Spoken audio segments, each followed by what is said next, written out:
Kalau antum orang tuanya di luar sana, di Jawa, di Sulawesi, kontak teman-teman sekalian. Masa antum kalau telepon sama teman bisa setengah jam ngobrol, tapi kalau sama orang tua 1 menit pun kita buru-buru. Kadang-kadang ibu kita telepon, ayah kita telepon, sudah ya, tutup langsung buru-buru. Saya ada kerjaan. Tapi kalau teman partner bisnisnya telepon, padahal harus diketahui teman-teman sekalian, ada seorang syekh di Saudi memberikan pelajaran kepada kita. Ada beberapa kisah ya, diantaranya ada 2 kisah saya angkat di sini.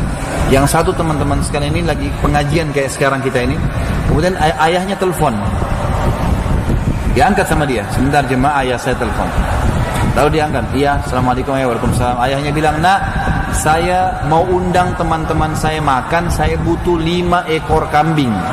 Kata ayahnya, ini syekhnya di Jeddah, ayahnya di Qasim, jauh, mungkin bisa 1000 meter, 1000 kilometer, jauh. Kata anaknya ini, syekhnya, baiklah ayah. Dia nggak bilang, saya transfer uangnya, ayah beli sana ya, enggak.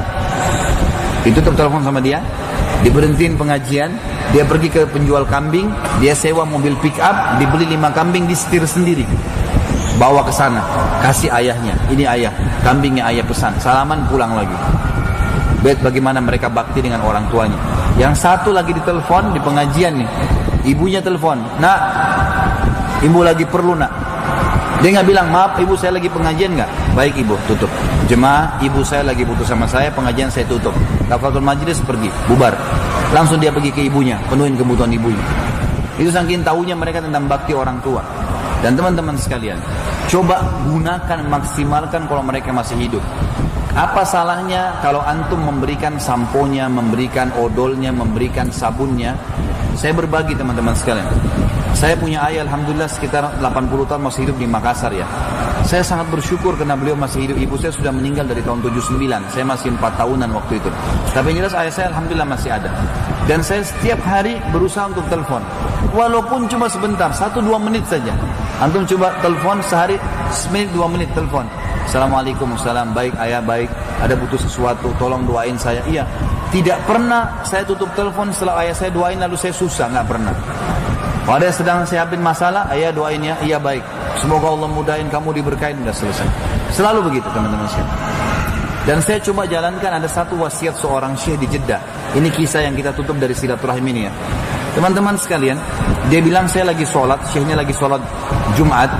Tiba-tiba di saf tengah masjid ada orang ribut, bercamuk suara gitu. Jatuh, tergeletak rupanya. Dia bilang habis sholat saya pegang mic, saya tanya ada apa di situ jemaah? Oh ada satu orang jatuh, syekh. Baik, berikan dia lawangkan biar dia nafas. Terus tolong beberapa orang bawa ke rumah sakit, dibawa ke rumah sakit. Kata dokternya, ini sudah meninggal setengah jam lalu. Kurang lebih waktu dia lagi di rakaat pertama sholat, waktu dia pertama jatuh. Orang itu pas sujud pertama di rakaat pertama meninggal dunia. Mati, kata dokternya ini sudah mati dari setengah jam yang lalu. Syekhnya bilang ini luar biasa orang. Ini berarti Allah tutup dengan husnul khatimah ya. Mati lagi sholat Jumat, di hari Jumat itu selamat dari fitnah kubur dalam hadisnya. Terus yang kedua sujud lagi, husnul khatimah.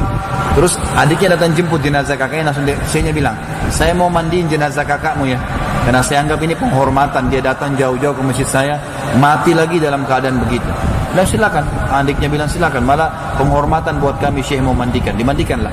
Setelah dimandikan jenazah kakaknya, malam takziahnya, karena sunnah takziah 3 hari, menghibur keluarga yang sedang sedih, maka syekhnya bilang kepada adiknya, apa sih perilaku kakakmu sampai Allah tutup, meninggal hari Jumat lagi sujud lagi. Dia bilang begini syekh, kami punya seorang ibu yang tua, ayah kami sudah meninggal, dan kami semua bakti dengan ibu kami, tapi kakak saya ini berbeda. Setiap hari kami kalau ke rumah ibu kami, dia paling pertama ada, nggak pernah kami dahulu dia, pasti selalu sudah ada. Sudah sih, dia laki-laki ya, dia rapiin bajunya di lemarinya, dia yang ambilin minumannya, disisirin rambutnya, dia yang perhatikan samponya masih ada atau sabunnya atau sudah habis, selalu. Kami nggak pernah bisa kalahkan dia di situ.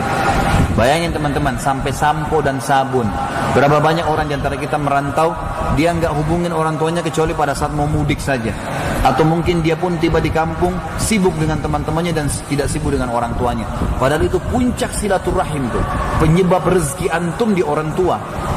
Baru masuk kerabat-kerabat terdekat, kontak mereka, hibur mereka, minta didoakan teman.